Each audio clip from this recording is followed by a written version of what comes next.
"Excuse me, sir, may I help you?" The words barely left Maya Williams' lips before her hands took over. With practiced grace, she raised them to speak in the language few around her understood, American Sign Language. Her gestures were fluid, respectful, and clear. The tall man in the gray tailored suit, standing unsure near the GRI Communications front desk, turned at the motion.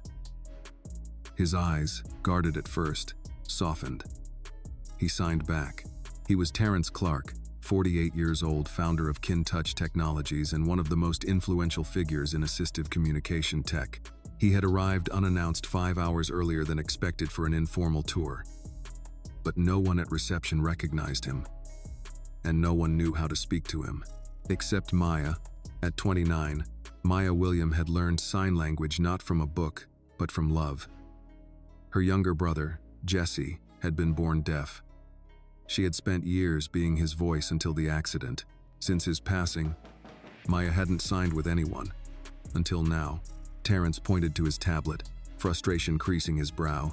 He was clearly trying to find someone. Maya stepped forward again. "I think you're looking for Miss Lauren Jacobs," she said aloud, then signed. "Do you want me to find her for you?" He nodded. Just then, the click of high heels stabbed through the calm like a warning shot. "Miss Intern over here thinks she's part of the executive team now?" The voice was sharp, familiar, dangerous. Maya froze, her hands lowered. Elodie Sharp, Maya's supervisor in the PR department, strode across the marble lobby like she owned the building. In many ways, she believed she did. Maya instinctively stepped back, folding her hands. Her heart thudded. Elodie stopped beside her, cocked her head, and smiled the kind of smile that wasn't meant to comfort. "Maya," she said sweetly, eyes never leaving the man beside her. "What exactly do you think you're doing?" Maya glanced at Terrence, then at Elodie. He seemed lost, and no one else was helping. "And so you took it upon yourself to engage a guest? Without clearance?" Elodie's voice sharpened. "You're a PR intern, Maya. Not a receptionist, not a translator, certainly not a member of the executive team." Maya shrank back slightly, her voice almost inaudible. "I didn't mean to overstep. I just wanted to help him. No one else." Elodie leaned in closer, her tone syrupy and mocking. "Sweetheart, you always mean well, don't you? But good intentions don't excuse overstepping your role. That's called violating protocol. You don't want to be that kind of intern, do you?" Maya's cheeks burned. She opened her mouth, but no words came. The lobby grew still around them. A few employees slowed their steps. Phones stopped ringing. The moment dragged like an exposed nerve. 2 other team members walked by. Elodie snapped her fingers and called, "Hey guys, check this out. Maya here just got herself promoted. CEO of Front Desk Affairs." They chuckled, half-heartedly. One of them gave Maya a look of sympathy. The other avoided her gaze altogether. Maya lowered her head. Terrence Clark said nothing. He didn't need to. His face, until now open and kind, darkened. He watched the scene unfold, unable to hear the words, but able to read every body movement, every facial expression. His eyes settled on Elodie, then Maya, then Elodie again. He knew this kind of cruelty. She blinked hard, willing herself not to cry. Not here, not now. "Oh, and Maya," Elodie added, her voice light but her eyes sharp. "Maybe next time, instead of jumping into conversations with VIP guests, focus on, I don't know, combing your hair? Or wearing something that doesn't scream charity drive?" She laughed, as if she had just shared an inside joke with the universe. In her mind, she saw Jesse, her little brother at 6 years old, tugging her sleeve with a crayon in his hand, signing, "Tell her I said thank you," after a teacher gave him a sticker. He had trusted her to be his voice. Even when the world didn't listen, he had trusted her until the day the world stopped listening to him forever. Maya swallowed the pain, steadied her hands, and turned back to Terrence. He was staring directly at her. Then, slowly, he lifted his hand and signed, "Stay with me." Maya blinked. "Sir?" He tapped his tablet and typed something. He handed it to her. She read it, hands trembling slightly. "I want you to be my interpreter today. You, no one else." Maya's breath caught. The words blurred on the screen. Before she could speak, a new voice cut in from above. "You heard the man." It was calm, rich, steel-laced. "Ethan Graham, CEO of GRI Communications, stood halfway down the glass staircase overlooking the lobby. The room shifted with his presence. Conversations died. Even Elodie turned pale. "I happened to be observing from upstairs," Ethan said, descending slowly, eyes locked on Elodie. Mr. Clark arrived earlier than scheduled. While others hesitated, Maya took initiative. With respect, with skill, and more professionalism than I've seen from some full-time staff this quarter. He paused at the bottom step. "Elodie, I'm sure your comments came from a place of stress," he said coolly. "But if I ever hear you speak to an intern or any employee that way again, stress won't be the excuse. It'll be the reason you're out." The silence was absolute. Elodie looked down, lips twitching but silent. Ethan turned to Maya. His expression softened.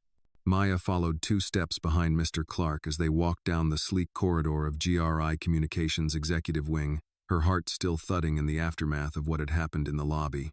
Her hands itched with nervous energy, but she forced them to stay calm, neutral, professional.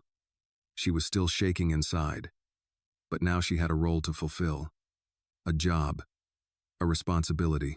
He had chosen her, not out of pity, not as a favor. He had watched, he had decided, and somehow, that made everything hurt a little less. Mr. Clark walked with quiet confidence, broad-shouldered, eyes alert, tablet in hand, always typing short phrases that he would hand to Maya before meetings. Occasionally, he signed short expressions to her, like "thank you" or "slow down," with a dry, gentle wit that reminded her of the men at her childhood church.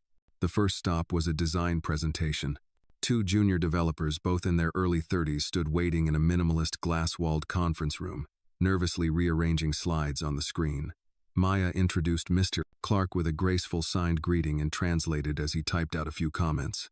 He offered kind but direct feedback, pointing out accessibility oversights in the UI mock-ups, colors too faint, captions missing on demo videos, no haptic feedback cues. As she interpreted, Maya felt herself falling into a rhythm she hadn't known she'd missed. The old language was coming back to her, shapes in the air, intention and movement, a way of speaking that felt deeper than sound. After the meeting, Mr. Clark paused before heading to the next room. He typed, then showed her. "You've done this before." Maya hesitated, then signed. "My little brother." He was deaf. He studied her face, then simply nodded. Ethan Graham stood behind the one-way mirror. He had watched everything. Technically, it was part of the company's standard observation protocol, especially for high-profile guests. But today, he wasn't watching the VIP. He was watching Maya. She didn't know the mirrors were reflective on one side. Didn't know that the CEO had cleared his schedule after what happened in the lobby. Didn't know that Elodie's face had gone bone white the moment she realized her outburst had been overheard. What Ethan saw in Maya was rare. Quiet strength, composure under fire, a grace that came not from training, but from somewhere deeper. When the meeting ended, he turned away from the mirror and walked back toward his office. His mind was working faster than his steps. He tapped his earpiece. "Get me Lauren Jacobs," he said. "Yes, sir," came the assistant's voice. Back in the elevator, Maya took a moment to exhale. The air inside the executive level was cooler, almost clinical. She noticed how the lighting was whiter than in the lower floors, no fluorescent hum, just a soft, ambient glow. She caught her reflection in the steel elevator door. Hair slightly frizzy, eyes puffy from holding back tears earlier. The blouse she wore was a bit too large. It had been her mother's when she was just starting out in social services. And yet she looked capable. A little scared, yes, but no longer invisible. Mr. Clark typed a note and showed it to her. "You handled yourself well, even in the storm." She smiled faintly, then signed. "Thank you for standing up for me." He signed back. "You were already standing. I just made sure others saw it." She blinked, touched. That was something Jesse would have said. Their next stop was the Product Strategy Roundtable. This time, there were senior VPs present, men and women in tailored suits, all smiling a little too widely. The air was thick with performative politeness. Ethan had sent a memo about the meeting just 20 minutes earlier, and no one wanted to appear unprepared. Maya stood beside Mr. Clark, translating his typed remarks and signing in sync with his feedback. At one point, A VP tried to interrupt her mid-translation. "Excuse me," Maya said politely but firmly. Mr. Clark wasn't finished. Her voice didn't waver. The VP sat back, lips pursed. A silence followed. Then Mr. Clark smiled broadly, something he hadn't done all day, and typed another note. "You've got more steel than you let on." Maya smiled, lips tightening to hold back the wave of emotion building in her chest. She didn't want to cry again. Not here. Not in front of them. If you feel for Maya in this moment, give her a like and drop a comment with where you're watching from, because you might be surprised how many people near you are watching this too. Later, during a break, Maya stood by the glass wall overlooking Lake Michigan. The skyline shimmered in late morning haze. Below, people bustled through the streets of Chicago like ants in sunlight. It was then that she noticed Ethan Graham approaching. He wasn't flanked by assistants or followed by camera-ready staffers. Just him. Tall. Impeccably dressed. And now, oddly approachable. "I didn't want to interrupt earlier," he said. "You had a good flow going." Thank you," Maya replied, her hands gently clasped in front of her. "I wasn't sure I was doing it right." "You were." He paused. "You were better than right. You were needed." Maya looked away, unsure how to respond. Ethan's tone softened. "How are you holding up?" She hesitated, then answered honestly. "I'm okay. Just trying not to think about the lobby." "You don't have to," he said. "That wasn't your failure. That was someone else's choice." Maya looked up at him. "Is she?" "Handled," he said simply. "For now. But I didn't come to talk about her." He reached into his coat pocket and handed her a folded note. It was handwritten. She opened it. Effective immediately, Maya William is reassigned as accessibility liaison for Mr. Terrence Clark's visit and future diversity-centered partnerships. Please coordinate accordingly, for example. Her mouth parted, then closed again. She couldn't speak. "This isn't charity," Ethan added. "It's recognition." "Nah, I understand," Maya said softly. She folded the note carefully, like it might fall apart if she moved too fast. Behind her, the lake shimmered brighter. Before she could thank him, Ethan gave a short nod and turned away. She watched him leave, her heart heavy but uplifted. Something inside her had shifted, not because someone gave her a title, but because she had faced the worst moment of her internship. And somehow, what came out on the other side was not shame, but purpose. She looked at the note again. Recognition. Jesse would have smiled. And Maya? Maya wasn't invisible anymore. Maya sat alone in the break room, her badge freshly updated and still warm from the printer clipped to her blouse. Maya William. Accessibility liaison. She had touched the words no less than 10 times in the last hour, not because she doubted they were real, but because she feared they might disappear if she looked away. Outside the narrow window, the Chicago sky had turned a soft slate gray. Rain threatened, but never arrived. The city held its breath in that still, waiting way only Chicago seemed to know. Maya sipped lukewarm coffee, still wearing the same clothes from this morning. Her heels pinched, and her hands trembled slightly from the adrenaline of the day, but she had done it. She had stood up. And now, she stood out. And not everyone liked that. The door creaked behind her. She turned and saw Elodie enter. Her lips pulled tight in a smile that didn't reach her eyes. She carried a branded bottle of mineral water and wore a fresh coat of lipstick, as if the morning hadn't happened. "Maya," Elodie said, tone light, almost rehearsed. "I heard about your promotion." Maya tensed but kept her voice calm. "It's a reassignment." "Ah, right," Elodie chuckled, twisting the bottle cap off. "Well, titles are just words, aren't they? Doesn't really change the hierarchy." "No." Maya stayed silent. She wasn't going to feed whatever this was. Elodie leaned against the counter, pretending to admire the skyline. "You know, I've been in this company for 9 years. Started in events, climbed up the ladder, earned everything. Didn't get handed opportunities because I happened to know a few hand signals. That one stung, but Maya kept her face neutral. I didn't ask for this. Mr. Clark requested me." Mr. Graham agreed. Sure. Elodie waved her hand. "And now you're... what? The hero of the week?" She took a slow sip of water. Be careful, Elodie added, dropping her voice. High places are exciting, but the fall? It hurts more when you were never meant to be there. Maya didn't respond. She picked up her cup, rinsed it out in the sink, and walked past Elodie without another word. But the moment clung to her like fog. As she walked back toward her assigned office, a small but private space now cleared for her on the 12th floor, she passed by clusters of employees whispering. Some smiled politely, others looked away. A few nodded in quiet respect. She wasn't invisible anymore, but being seen came with a price. In her office, she opened her laptop and began organizing the notes Mr. Clark had provided during the morning meetings. She was to accompany him the rest of the week, strategy sessions, product demos, and a public press event on Thursday. Her job was not only to interpret but to advocate, to ensure his needs were met with dignity and foresight. It was a job Jessie would have been proud of. She closed her eyes for a moment and imagined him sitting cross-legged on the old apartment floor, signing along to their favorite cartoons. Her fingers twitched unconsciously, remembering the signs for run, friend, sister. A knock broke her reverie. She opened her eyes. Mr. Clark stood in the doorway, holding 2 cups of coffee and a half smile. He gestured to one cup and handed it to her. She signed. You didn't have to do that. He shrugged and signed back. Felt like you could use one.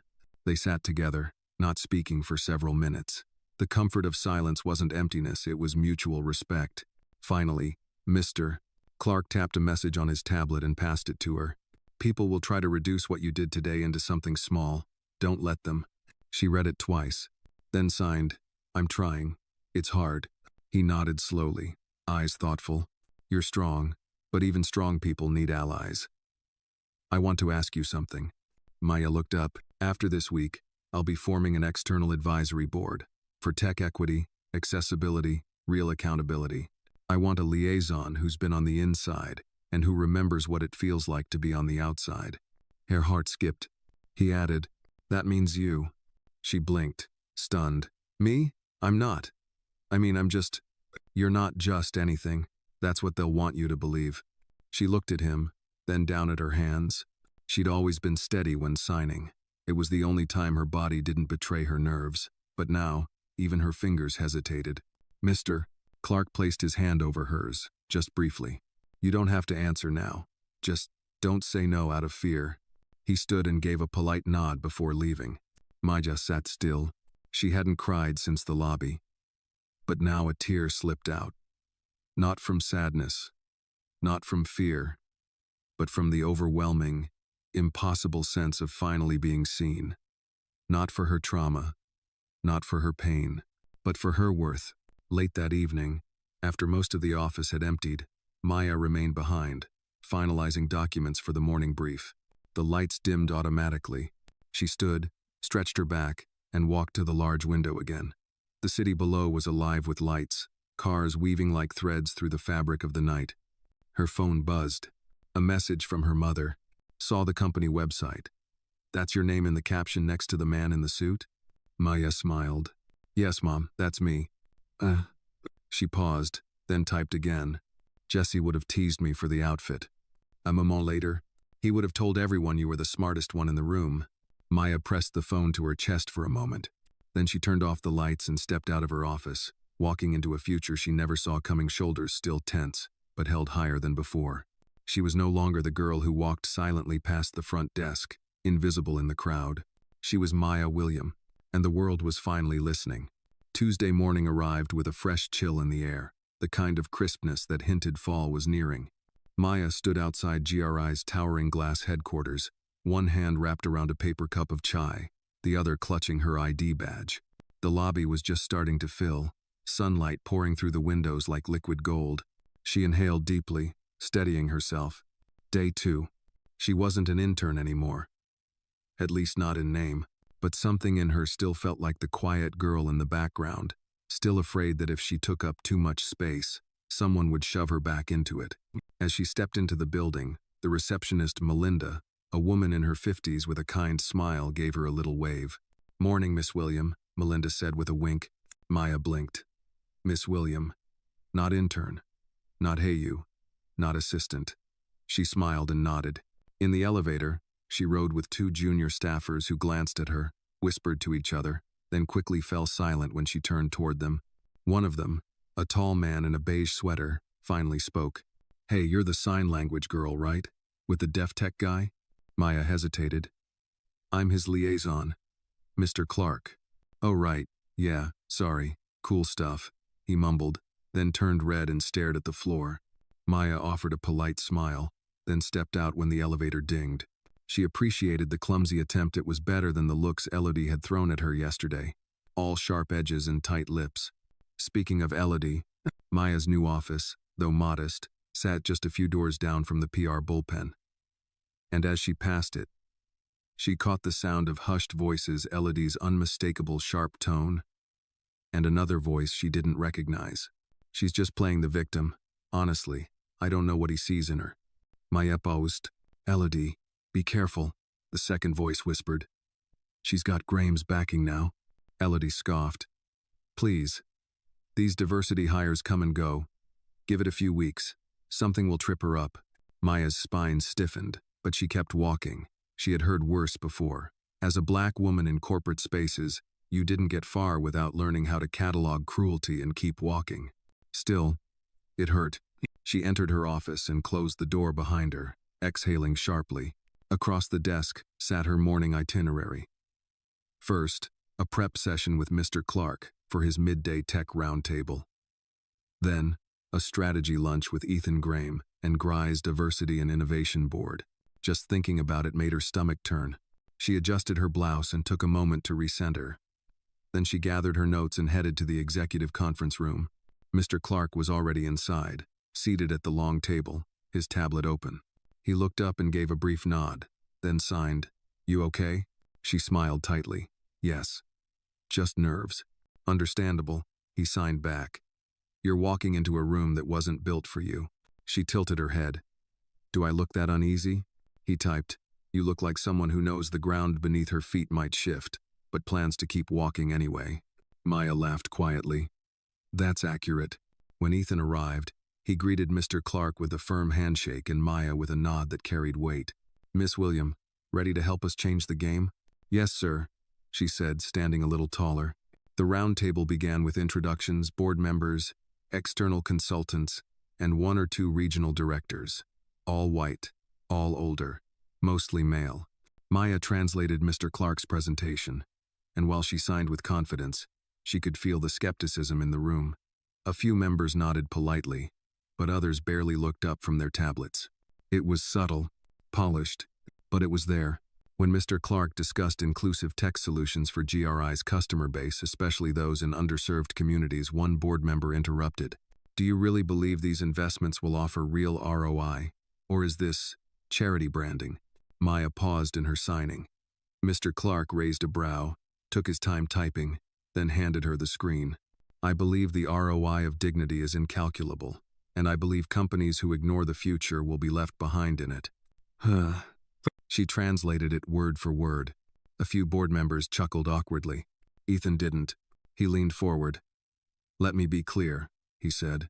"This partnership isn't a box we're ticking. It's a mirror. If our company can't see itself in the people it claims to serve, we don't deserve their loyalty." That silenced the room. After the meeting, Ethan pulled Maya aside. "You handled that well," he said. "Board members can be territorial." Maya gave a small nod. "I'm learning." "Nye." He looked at her for a moment. "Let me ask you something personal." She braced. "What made you learn sign language?" Maya hesitated. Then, "My younger brother, Jesse. He was born deaf. I was his voice. Until he passed." Ethan's expression shifted, less executive, more human. "I'm sorry." "Thank you." He paused, then said, "You carry him with you." She nodded. "Every day." Later that afternoon, as Maya was wrapping up notes in her office, her email pinged with a new message from a name she didn't recognize. Leah Porter, an HR coordinator. Subject, informal meeting request. Wednesday dziewięciam. "Hey Maya, we'd like to meet briefly tomorrow regarding your recent reassignment and team transition. Nothing urgent, just a procedural check-in. Best, Leah." Maya frowned. It was probably standard, but still HR rarely called for casual chats. The next morning, she'd find out just how much of the past refused to stay quiet.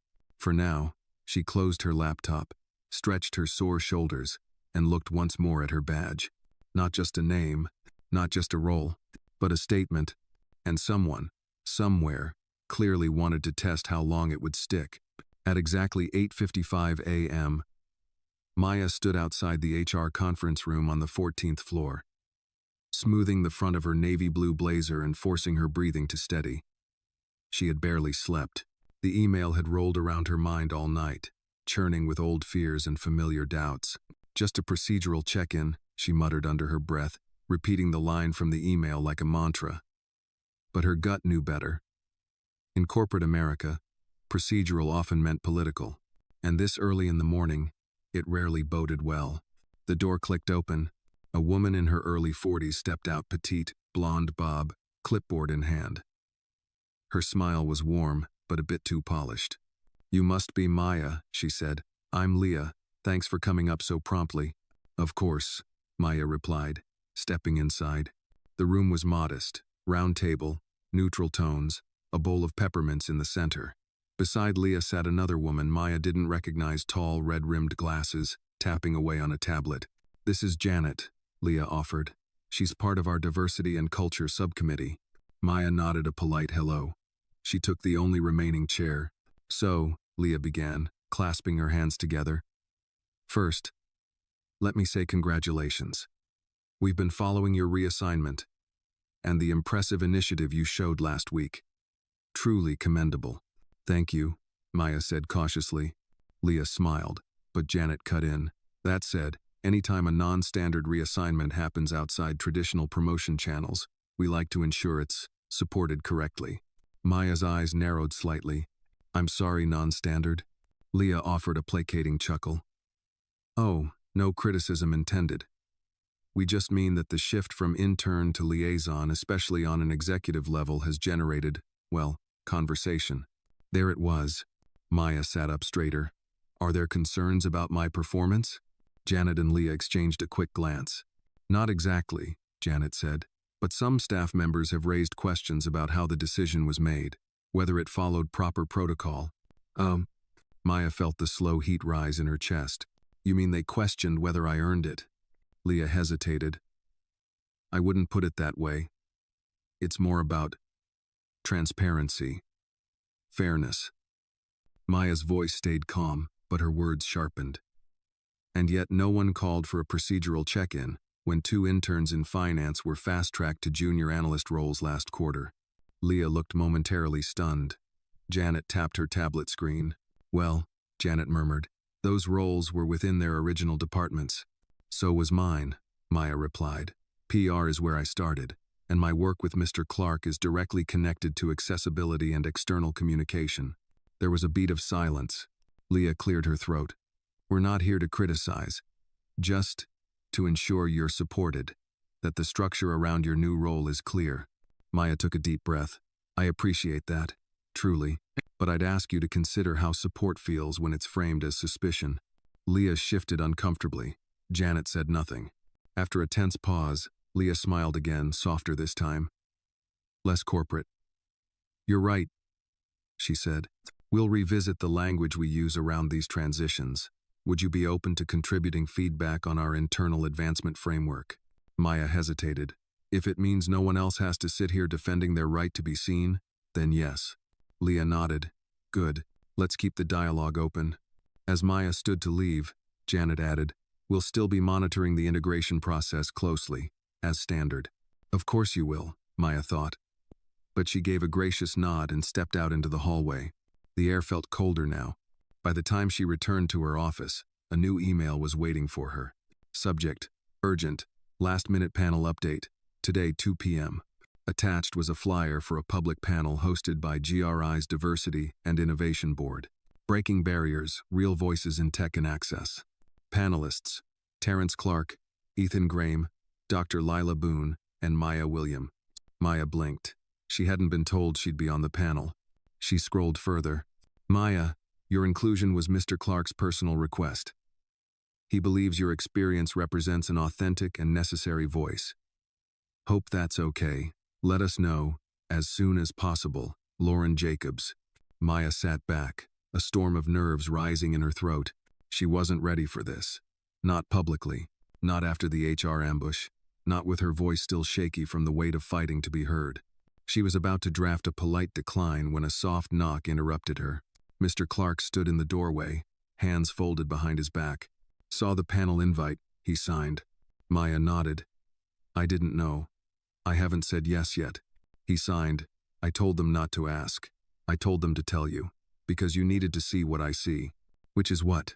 She signed slowly. He held her gaze, then typed on his tablet. Someone who can't afford to wait until they feel ready. Because others are already watching. Learning. Counting on you. She stared at the words. Her heartbeat was deafening. I'm scared, she signed. Good, he replied. Means you care. Maya sat with that, not running from it, not fighting it. Then, finally, she nodded. Okay. I'll do it. That afternoon, she stood behind the curtain backstage as the moderator introduced the panelists. The room beyond buzzed with energy. Industry leaders, local advocates, media. Her name appeared on the screen in bold white text. Maya William, Accessibility Liaison, GRI Communications. She smoothed her hands down her skirt. Thought of Jessie, of the look on her mother's face when she saw the flyer. She stepped out onto the stage. Terrence Clark smiled. Ethan gave a subtle nod. And somewhere deep inside her, the fear shifted no longer an anchor, but a current, moving her forward. The auditorium buzzed with the quiet hum of anticipation. Rows of chairs filled with a mix of executives, engineers, advocates, and press, all eyes forward, all ears tuned. A large banner hung above the stage. Breaking barriers, real voices in tech and access. Maya adjusted her microphone.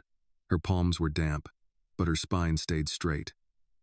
She sat at the far end of the paneled table, next to Terrence Clark, whose calm expression gave her silent courage. Beside him sat Ethan Graham and Dr. Lila Boone, a tenured professor and well-known advocate in the field of disability justice.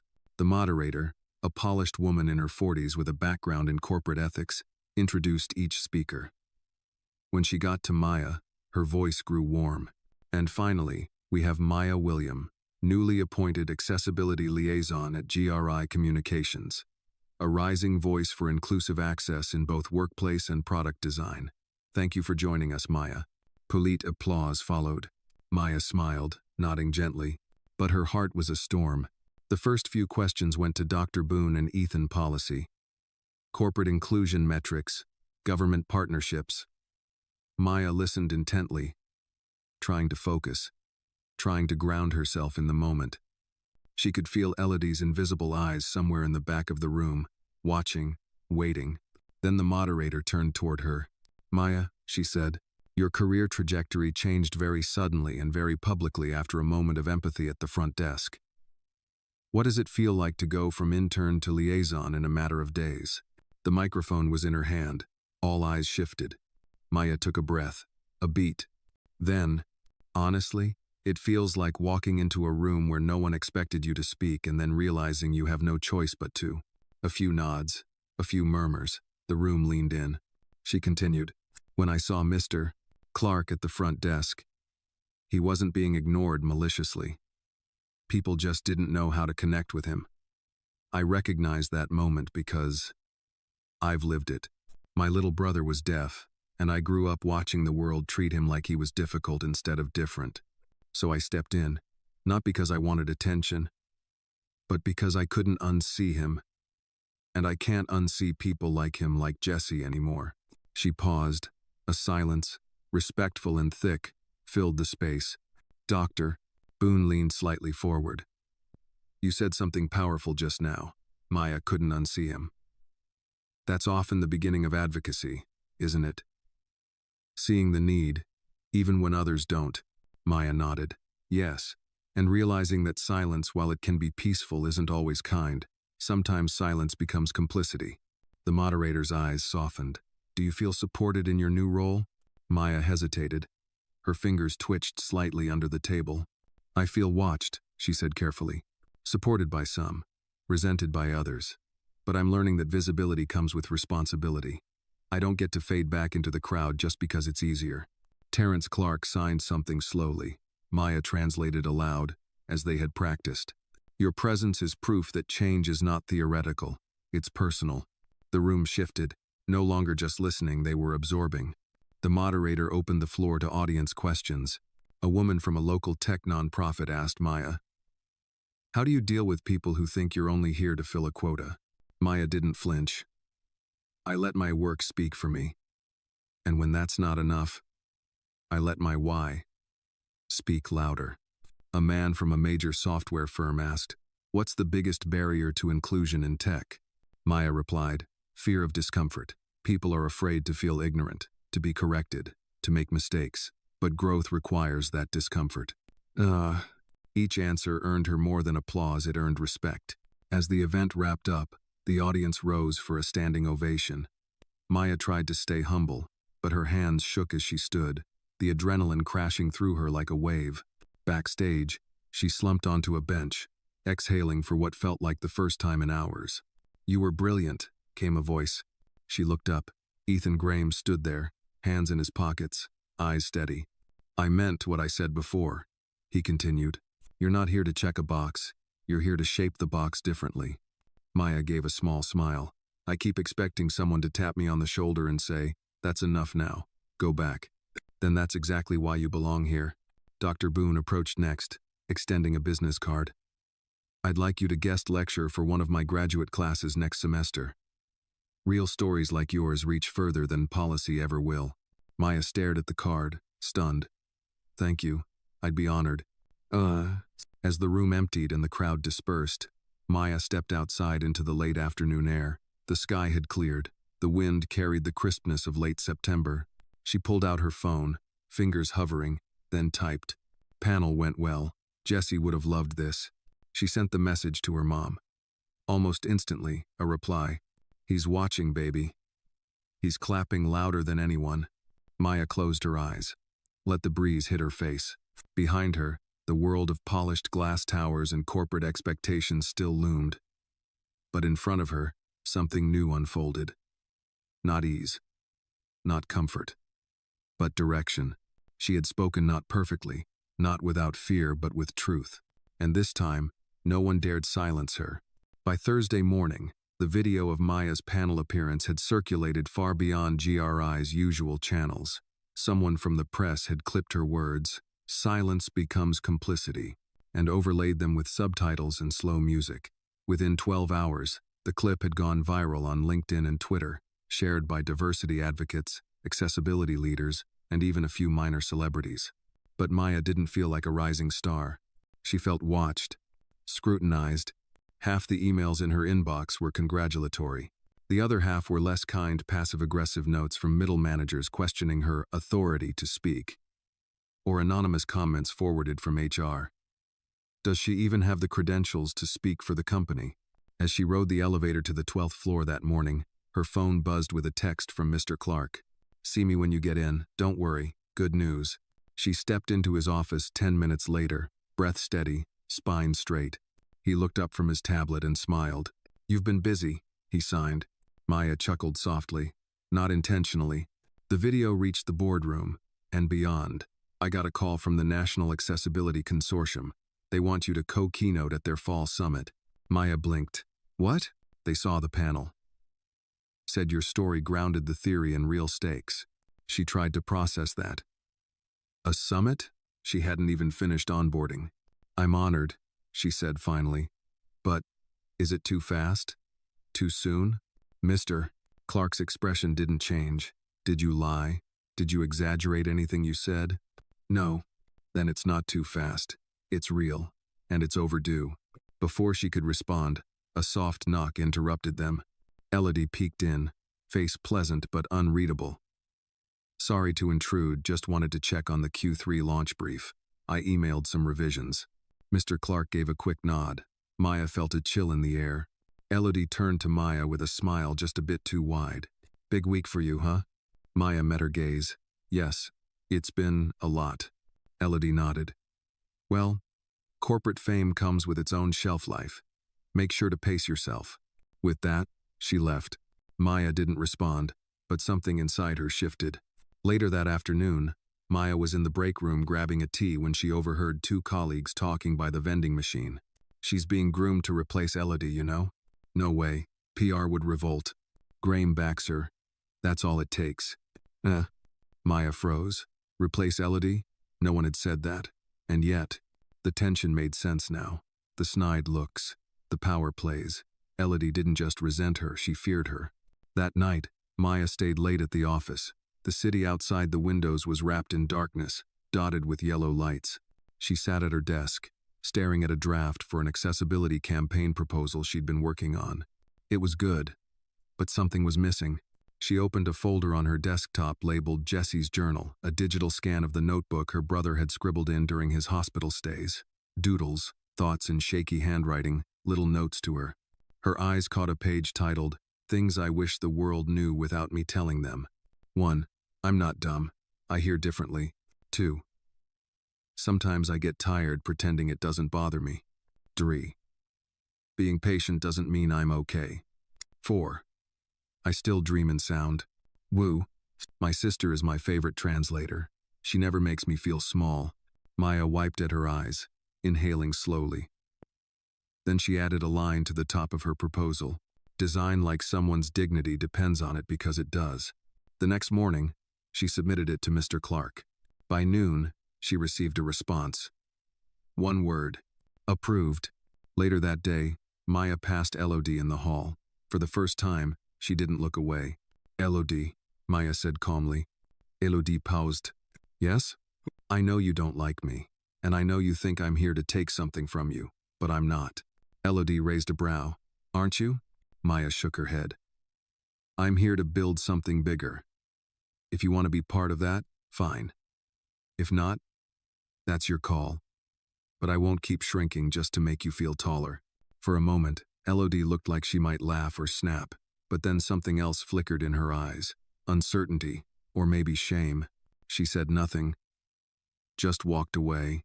Maya didn't follow. That evening, as Maya walked toward the train station, her phone buzzed again. A new email. Subject: Internal memo. PR Department Leadership Reassignment Discussion. She clicked it open.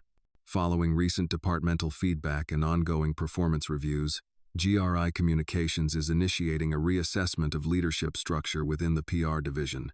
Effective next quarter, a proposal for transitional leadership may include newly appointed voices with demonstrated strategic alignment to company values.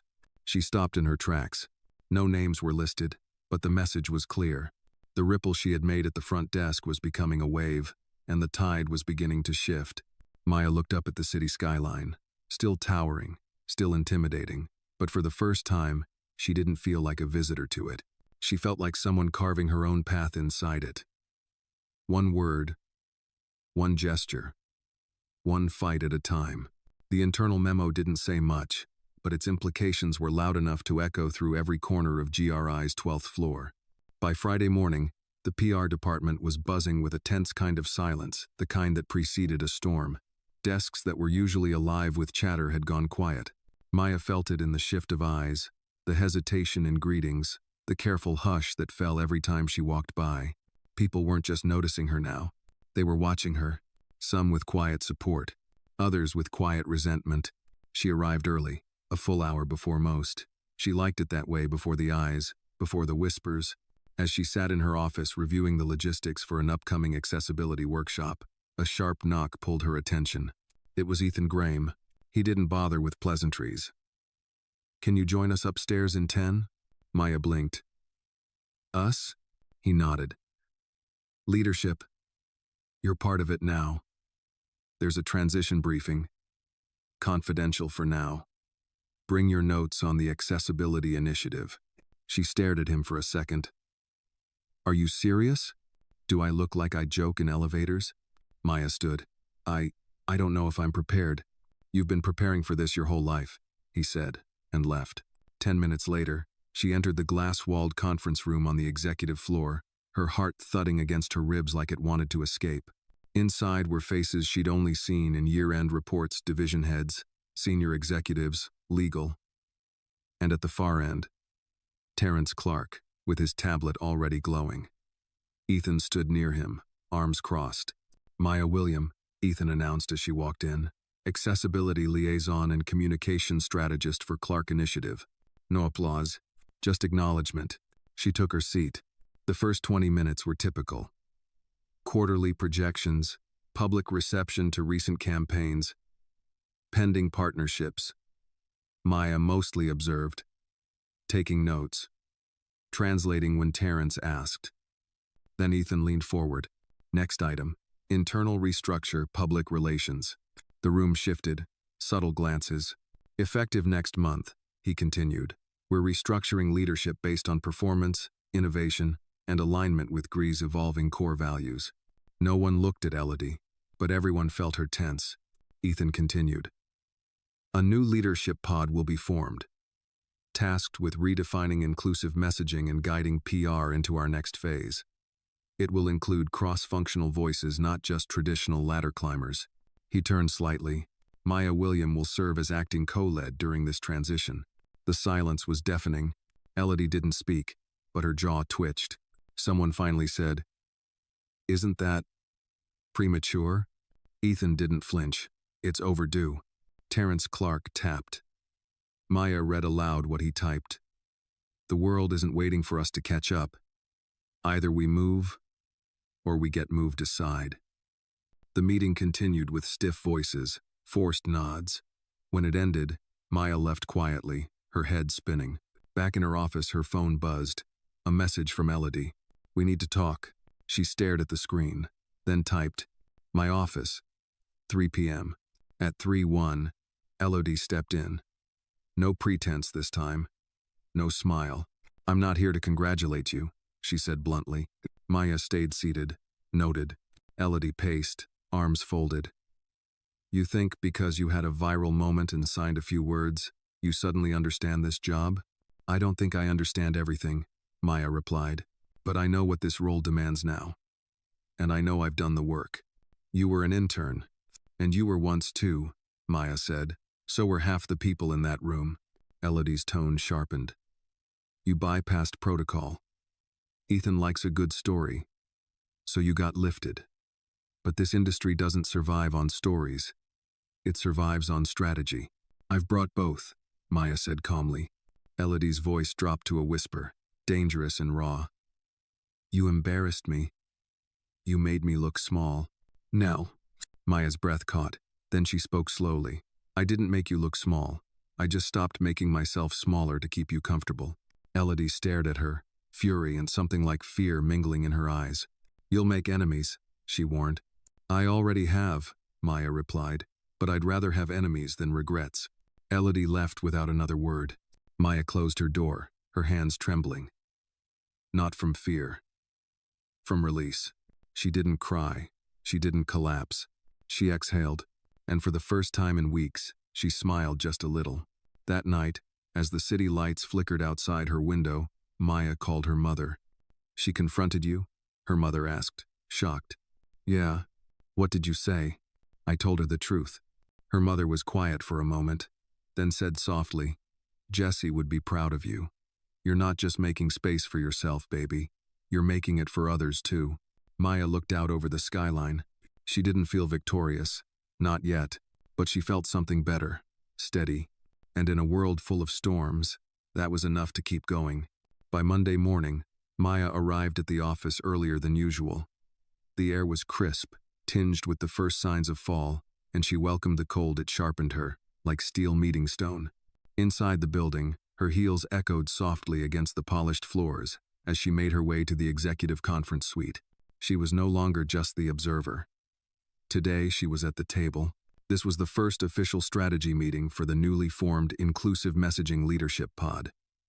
A cross-functional team of directors, product designers, legal advisors, and now her. The email she'd received from Ethan the night before was brief but clear. "Bring your ideas. Bring your fire." As she entered the room, most were already seated. Terrence Clark was there, his eyes scanning his tablet. Ethan nodding along beside him. The others glanced up as she entered, their expressions a mix of curiosity, politeness, and calculation. "Maya," Ethan greeted, pulling out a chair beside him. "Glad you're here. Let's dive in." The first 20 minutes were filled with updates on Q4 campaigns, community outreach, and the launch of GRI's upcoming product, an AI-powered communication tool aimed at making online interactions more inclusive for users with hearing impairments. When the room quieted, Ethan turned to her. "Maya, you've been vocal about designing from lived experience. The floor is yours." Her mouth went dry for half a second. Then she opened her notebook. "I spent the weekend reviewing our messaging from the last 2 years," she began. "And what stood out was not what we said, but what we didn't. There's a tone of optimism, progress, innovation, but almost no acknowledgement of the struggle it takes to even get a seat at this table." A few people shifted in their chairs. "I'm not talking about pity," she continued. "I'm talking about honesty. Real stories. Real voices. Accessibility can't just be an outcome. It has to be a philosophy. A culture." She clicked her tablet, pulling up a slide titled, "Access is not charity, it's equity." The room leaned in. "I propose we launch a narrative series, internally and externally," she said. "Short profiles of employees, users, even community members. Focus on their lived experiences with access barriers not as tokens, but as thought leaders. We pair that with a commitment. Each time we share a story, we tie it to a tangible policy or product shift." A pause. Then the lead designer, Nora, spoke. "I like that. It's not just storytelling, it's accountability." One of the legal reps raised a concern. "What about consent? Privacy? We'll need clear permissions." "Already considered," Maya said. "Stories would be opt-in, fully vetted, with participant control over final edits." Terrence Clark signed something, and Maya translated aloud. He says, "The only stories that change the world are the ones told without shame." Silence. Then Ethan tapped the table. "Let's make it happen." As the meeting ended, Ethan pulled Maya aside. "You're not just doing the work," he said. "You're shifting the lens. Don't lose that." "I don't plan to," she replied. Back at her desk, Maya sifted through emails, setting up interviews for the narrative series. She felt momentum reel, humming momentum. But just as she began to relax, an email subject line caught her eye. "HR review request, Maya William." Her stomach dropped. She clicked it open.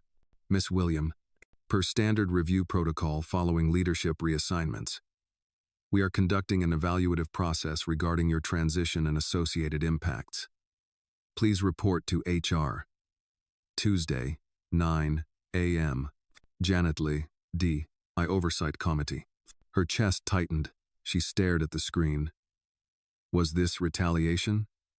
A final test? A few minutes later, her phone buzzed.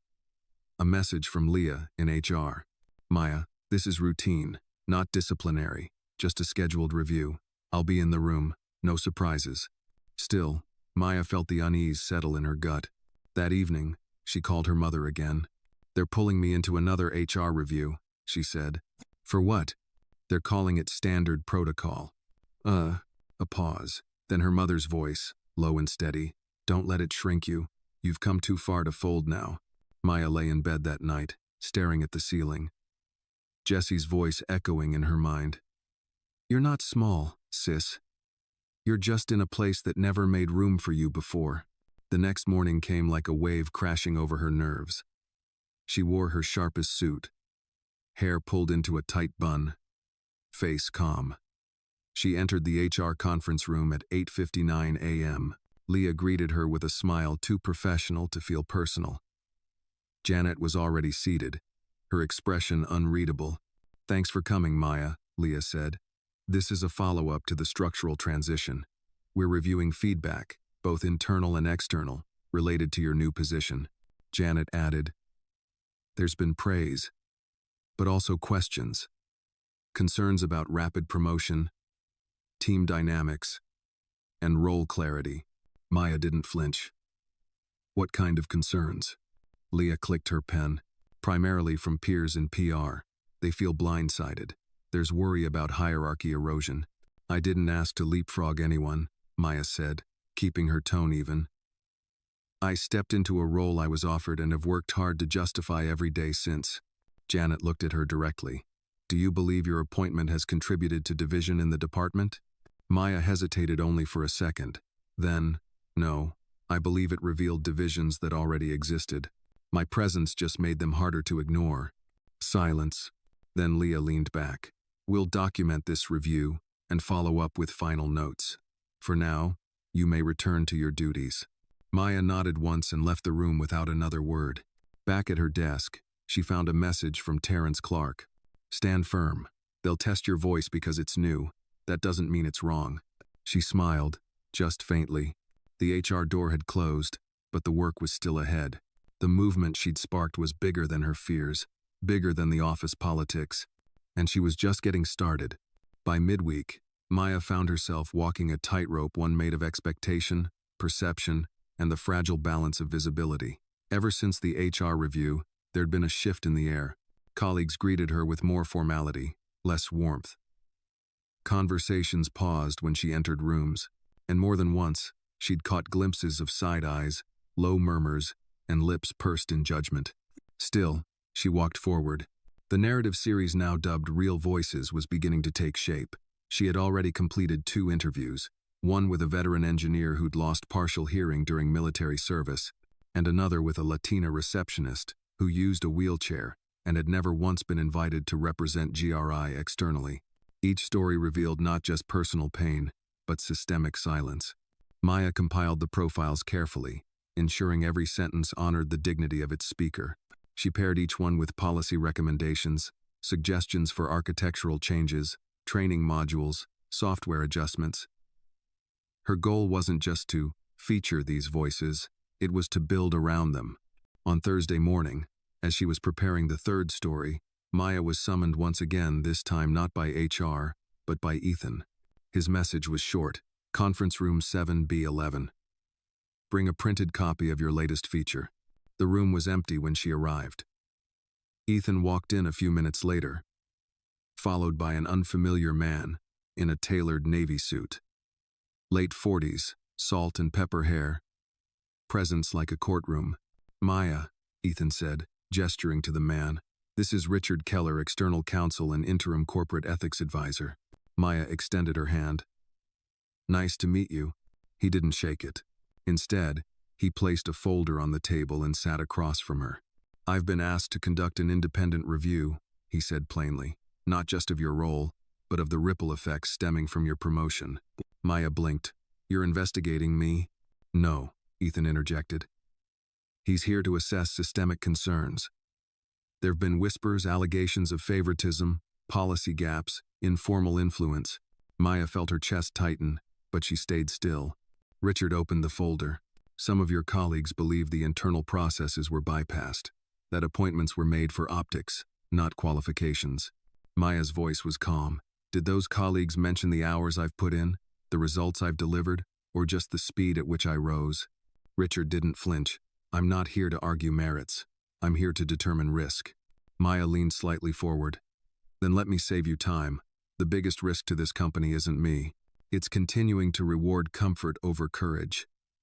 I may not fit the mold, but I'm not here to decorate the diversity dashboard.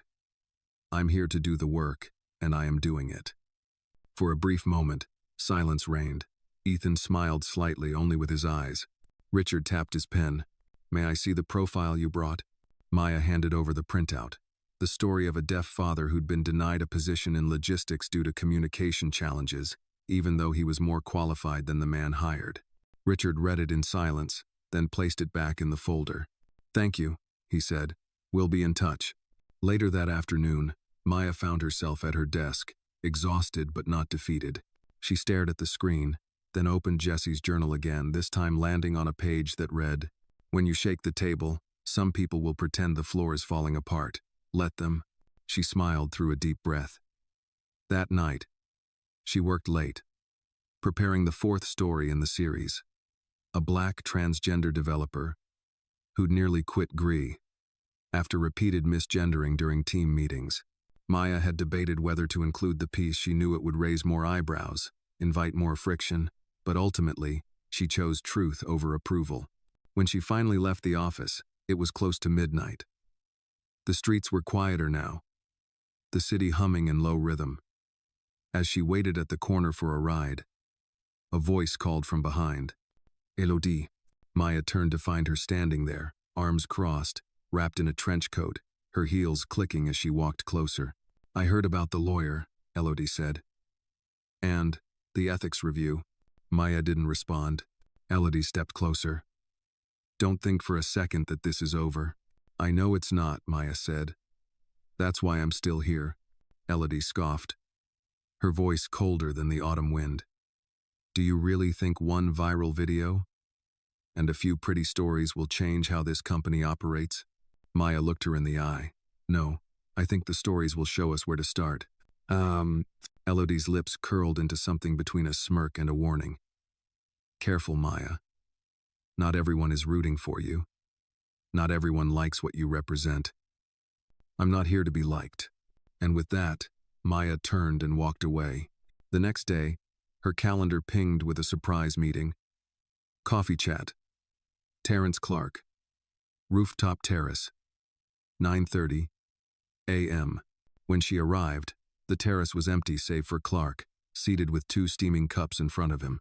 The city sprawled behind him, a patchwork of ambition and exhaustion. He signed without greeting. They will try to break your pace. But don't rush. Don't retreat. Just keep walking. She nodded. Sitting across from him, he pushed one of the cups toward her, then added, The investigation will pass. You already know who you are. They're the ones unsure. For the first time in weeks, Maya let herself exhale without bracing for the next blow. She took a sip of coffee, bitter and warm. Thank you, she said. Terrence signed again, eyes sharp but kind. Don't thank me, prove them wrong. And Maya knew she would. Not with fury, not with fire, but with focus. And she would not look back. It was Saturday evening, and for the first time in weeks, Maya sat at her mother's small, round dining table in their modest Baltimore home. The familiar scent of okra stew filled the room, blending with the soft hum of the old jazz record her mother always played on weekends. Eat, her mother urged, placing a heaping serving on Maya's plate. You look like you've been arguing with ghosts. Maya chuckled softly, but there was weight behind it. Some of them don't even know they're ghosts, Ma. They still think they're the ones in charge. Her mother raised an eyebrow. And you? What do you think? Maya hesitated. I think I'm no longer asking for space. I'm building it. But it's exhausting. Her mother sat down, gently placing a folded napkin in her lap. You're not the first woman in this family to fight invisible walls, but you might be the first to be handed a hammer. Maya blinked. The words landed hard and warm. Later, after dinner, she stood alone in the small hallway where family portraits lined the wall. Her fingers brushed the frame of Jesse's picture. His laugh was frozen in time, but she could still hear it if she closed her eyes. I wish you could see this, she whispered. I wish you could see me. Her phone buzzed. A message from Terrence. Team review draft Monday. Expect scrutiny. Stay steady. Maya stared at the message. Even the short words from Terrence carried weight. She took a breath, then texted back. Let them look. I've got nothing to hide. Monday came sharp and fast. Back at GRI, the energy was taut. Word had spread. The external ethics advisor had submitted his findings. Maya didn't know what was in the report, but the sudden quiet among her louder critics told her enough. Still, nothing was said aloud, just tension behind tight smiles. She focused on preparing for the team-wide review of Real Voices, which would be presented that afternoon. The room had been booked. The profiles printed and bound. Video testimonials ready. Maya had insisted that the stories be presented in the voices of those who lived them unfiltered, direct. At 3 p.m., the room filled. Not just the leadership pod, but members from across departments. Even senior executives Maya had never met were in attendance. Ethan began with a few words. This isn't a campaign. This is a mirror. Then he nodded at Maya. She stood, her heart calm but alert. She began with a voice memo from Sandra, the Latina receptionist. I was always told I smiled too much. That it made people take me less seriously. I used to believe them. Now I smile because I made it here without shrinking. Then came the veteran engineer's clip. Losing part of my hearing didn't break me, but being overlooked did. I didn't want sympathy, I wanted a chance to contribute. Maya let the room absorb each story. There were no slides, no transitions, just truth. When the last video ended, the room was still. Then Nora, the lead designer, spoke. We've built so many things, but none of them feel as honest as this. There were murmurs of agreement, but from the far side, Elodie's voice cut through. This is moving, she said coolly, but is it strategy? Or is it sentiment? Maya turned to her. What's the difference, Elodie, if it moves people to act? Elodie tilted her head. We can't base policy on feelings.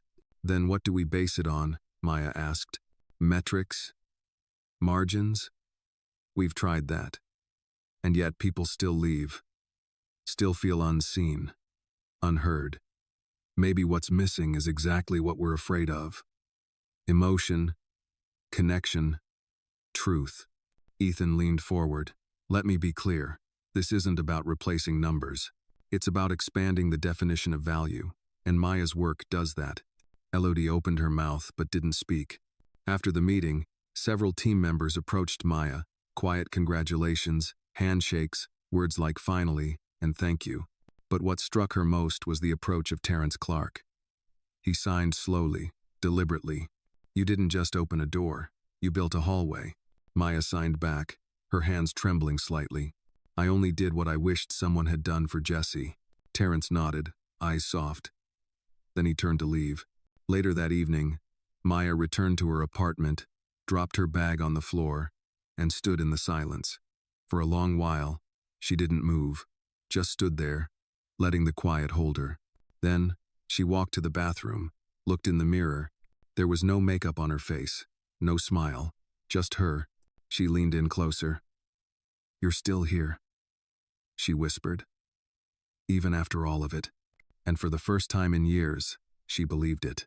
Not because others believed in her, but because she had chosen to believe in herself. Not in the absence of fear, but in the presence of it. She was still afraid, but she was no longer running. And that made all the difference. The sun filtered through the tall windows of the executive floor as Maya stepped into the elevator, clutching a folder of revised accessibility proposals under her arm. The tension that had gripped the office for weeks had not entirely lifted, but it had changed.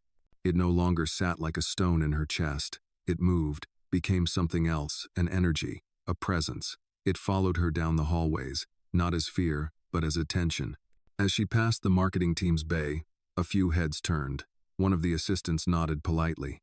Another quickly averted her gaze. Maya didn't react. She had grown used to being the conversation no one dared to finish aloud. At her desk, she found a printed envelope waiting. No return address. No email notification. Inside, a single sheet of paper, typed in a sterile font, unsigned. Keep making noise, and you won't last long here. You're not special, just visible. That won't protect you. Her heart skipped, but her hand didn't tremble. She read it again, folded it neatly, placed it in a drawer. She didn't flinch. She'd already walked through fire. A shadow couldn't undo what the flames had built. Still, she locked the drawer. Later that afternoon, she met Ethan in the West Conference Room to review upcoming internal reforms. He glanced up from his laptop when she entered, eyes narrowing slightly. You look like you've seen a ghost. She considered telling him. Instead, she said, not a ghost, just another mirror. Ethan didn't press. They spent an hour combing through revisions, updated hiring practices, inclusive onboarding modules, and new interview training for managers. As they wrapped, Ethan leaned back in his chair, arms crossed. You know, he said, this work, it doesn't get applause. Not real applause. What you'll get is resistance. Fear. Even from the ones who say they want change. I don't need applause, Maya replied. I just need the door to stay open long enough for others to walk through. Ethan nodded slowly. Then keep your grip steady, because I think the wind's about to pick up. That wind arrived faster than either of them expected. The next morning, an internal memo leaked a document outlining proposed budget cuts, including the possible dissolution of several internal pods and community initiatives. The Real Voices campaign was listed as under evaluation for ROI and resource strain. Maya read the memo 3 times. Then again, her phone rang. It was Leah from HR. Maya, we're getting questions. Senior leads are panicking. Did you authorize this memo? No, Maya said flatly, and I'm not pulling the plug. Well, Leah sighed. Someone wants it to look like you did. An emergency meeting was called within the hour. Maya entered the room to find several department heads already gathered. Their faces tight, lips pursed in judgment. Elodie was there. Of course she was. She sat like a queen at court-perfect posture, eyes alert, hands folded neatly. A small, satisfied smirk tugged at the corner of her mouth. Janet Lee, from D&I Oversight, opened the meeting. Let's address the document circulating this morning. The proposals are not yet confirmed, but they've raised concern. Maya raised her hand. Then let me clear it up. I did not approve that memo. I've never once questioned the viability of the Voices campaign. In fact, we've already begun seeing increased engagement, both internally and from partners. Elodie interjected smoothly. No one's accusing you, Maya. We're just looking for transparency. It's easy to lose sight of resource balance when we become emotionally invested. Maya turned slowly to face her. Emotion is not a liability. It's the heartbeat of empathy. And empathy is what leads to retention, innovation, culture. If that's not worth our resources, then maybe we've forgotten why we started this work at all. The room quieted. Janet cleared her throat. The issue is legitimacy. If this campaign continues, it must be embedded in formal strategy, not passion projects or isolated efforts. Maya opened her folder and passed out copies of a new report compiled testimonials, improved retention statistics in pilot departments, social reach metrics. All of that, she said firmly, is measurable, and all of it points in one direction. This isn't noise, it's impact. Ethan finally spoke. Let's be clear, this memo wasn't approved, and until we identify the source, it won't affect existing initiatives. Maya's work will continue. Elodie didn't argue, but she didn't smile either. That evening, Maya found herself alone in the office again. The building hummed softly, machines powering down, lights dimming in stages. She stood by the large window, looking out at the city. Her reflection barely visible against the glass. A shadow moved behind her. She turned. It was Richard Keller, the external counsel. I heard you held your ground, he said quietly. I didn't know I had another choice. You always do, he replied, but the right one usually costs more. He stepped closer. You should know something. That memo, it didn't come from marketing or HR. It came from the top, not Ethan. Higher. Maya's jaw tightened. Why? Because you're changing the center of gravity, and some people liked it the way it was. She exhaled slowly, then let them be uncomfortable. Richard smiled faintly. Careful. That kind of clarity can get you exiled. Maybe, she said, or maybe it gets me exactly where I belong. He nodded, tipping an imaginary hat. Good night, Miss William. Good night, Mr. Keller. As the elevator doors closed behind him, Maya looked once more at the city. The letter, the leak, the threat. They were trying to wear her down with shadows. But she'd learned how to stand in the dark. She returned to her desk and opened Jesse's journal one more time. Near the back, on a page she hadn't seen before, in his neat, tilted handwriting, were the words, "When they try to erase your voice, write louder." She smiled, and then she got back to work. The following Monday began with gray skies and a drizzle that seemed to weigh down the entire city. Maya stood at the edge of the sidewalk near the GRI building, her umbrella held steady, watching people rush past. Everyone moved fast, eyes down, coats pulled tight. She wasn't sure if it was the weather or the atmosphere in the company that made people shrink into themselves. She walked into the lobby, greeted the security guard with a nod, and made her way to the elevator. As the doors closed, she caught her reflection in the mirrored wall. Her eyes were steady, but behind them lived a storm of questions she couldn't shake. The anonymous letter, the sabotage memo, the thinly veiled threats, none of it had broken her, but it was beginning to wear at the seams of her trust. When she stepped onto her floor, she was met with silence. Not cold this time, just expectant. Whispers of something moving beneath the surface. At her desk, she found an envelope. A real one this time, from GRI's internal communications team. She opened it quickly.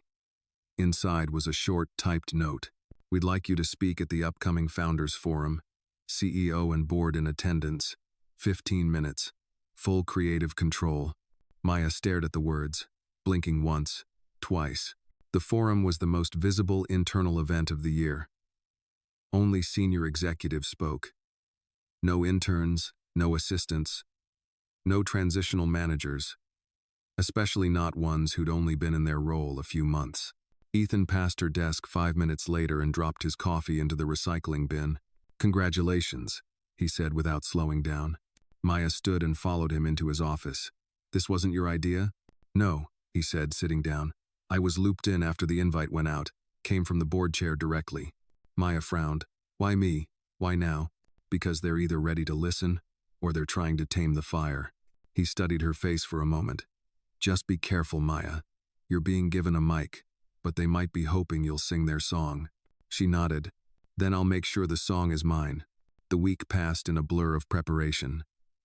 Maya wrote, rewrote, and rehearsed her speech in the evenings, walking laps around her apartment, recording voice memos and deleting them.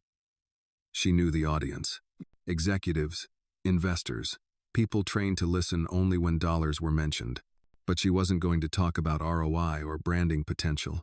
She was going to talk about people. On Friday morning, the forum stage was set in the company's main auditorium. Polished wood floors, velvet-lined chairs, soft lighting that made the place feel more like a TED Talk than a corporate event. Maya sat backstage, her hands resting lightly on her lap. Her heart beat steadily, not from fear, but purpose. Elodie passed her on the way to her own seat, offering a tight smile. Don't forget who signs the checks, she whispered. Maya didn't answer. She was called to the stage just after the COO's update on global expansion. The moderator introduced her simply. Maya William, Manager of Inclusive Strategy. She walked to the center under a wash of soft light. The crowd was larger than she expected. Board members in the front. Media team to the right. The CEO himself seated center aisle. Stone-faced. She took a breath and began. When I was 8 years old, she said, my little brother Jesse lost his hearing after a high fever. Our house got very quiet after that, not because he couldn't hear us, but because we didn't know how to speak to him. A pause. It took time. Mistakes. Embarrassments. But eventually, we learned. And when we did, we found not just a way to speak, but a way to understand. To connect. She walked slowly across the stage, her voice calm and clear. At GRI, we pride ourselves on being innovative, inclusive, and forward-thinking. But none of those words mean anything unless the people behind them feel seen. Too many don't. She clicked a remote. A video clip played behind her. Terrence Clark's face appeared on screen. He signed as subtitles rolled. Diversity isn't about numbers. It's about power, and who gets to keep it when no one's looking. When the screen faded to black, Maya continued. People ask me why I care so much about internal equity, about campaigns like Real Voices, about accessibility audits and equity audits, and employee retention data by race and gender. Why I keep pushing. She paused, because I've seen what happens when good people stay quiet. And I've learned that silence, polite, strategic silence, isn't neutrality. It's complicity. There was no applause, not yet. I'm not here to make anyone feel guilty. I'm here to make us feel responsible. Because we can be better. Because we already have the people who can make us better if we stop sidelining them. She closed her notes. We don't need more slogans. We need more courage. And I'm asking every one of you today, right now, to choose it. Silence. Then, a single clap. Then more. And then the room was on its feet. Maya stood still. She hadn't written the speech for applause. She had written it to wake people up, but the sound of hands coming together still made her throat tighten. Backstage, Ethan met her with a rare grin. Well, he said, that should make the post-event report interesting. The CEO passed by a few minutes later, stopping just long enough to extend a hand. Thank you, Miss William, he said. That was Compelling. She shook his hand. Thank you for listening. Whether he truly had or not, she didn't know. But she'd said what needed to be said. Later that evening, as she walked out of the building into the sharp fall air, she felt something lift from her shoulders, not the weight of struggle, but the fear that it wasn't worth it. It was. She pulled out her phone and sent a voice message to herself, just a habit now, one she'd picked up while preparing speeches. I didn't flinch. I didn't fold. I didn't fade. She stopped walking, listening to her own voice replay, and she smiled, because it was true. The Monday after the forum was quieter than usual at GRI, but not in the comforting way. It was the kind of silence that follows a storm. Not peace, but recalibration. Maya noticed it the moment she walked through the front doors. The usual morning chatter was absent. Eyes followed her, subtly, curiously. Conversations paused when she passed. She'd grown used to attention, but this was different. This was caution. At her desk, an email awaited her from Ethan with the subject line, Board Debrief. Confidential Summary. She opened it. The contents were brief. Feedback mixed. Praise from external partners. Internal reaction varies. No formal backlash. But be alert. Recommend keeping a low profile this week. Will loop in HR. No backlash. Not yet.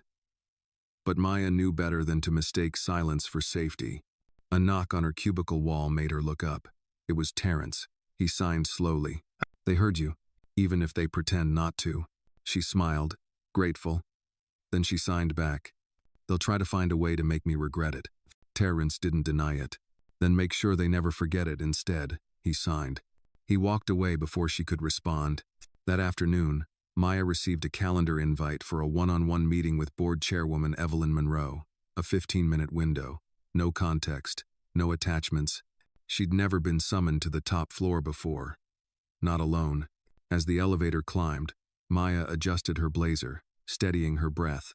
When the doors opened, she stepped onto a floor unlike the others, quiet carpet, museum-quality art, a view of the skyline so wide it felt unreal. Evelyn's assistant greeted her politely and led her into the office. The chairwoman stood by the window, her gray hair pinned back in a twist, hands clasped. Maya, she said without turning. Come in. Maya approached, heart steady but alert. I've read your speech 3 times, Evelyn said. I watched it twice. Maya didn't respond immediately. She waited. Evelyn turned finally, eyes sharp. It was bold. Thank you, Maya said. Bold, Evelyn repeated, is not always welcomed in institutions that thrive on caution. You spoke as if no one in this building had ever tried to do the right thing. Maya remained calm. I spoke from the view of those who never get to sit in these rooms. No, and now you are in one, Evelyn said, gesturing around. Maya said nothing. Evelyn's voice softened. I admire your fire. But be careful. Fires burn everything. Even allies. Maya raised her chin slightly. With respect, ma'am, the house was already smoldering when I arrived. I didn't bring the fire. I just stopped pretending not to see the smoke. There was a long silence. Then Evelyn smiled faintly. I see why Ethan defends you. I don't need defending, Maya replied. Another silence. Another weight shifted. Evelyn nodded slowly. I'll be watching. Maya met her gaze. I expect nothing less.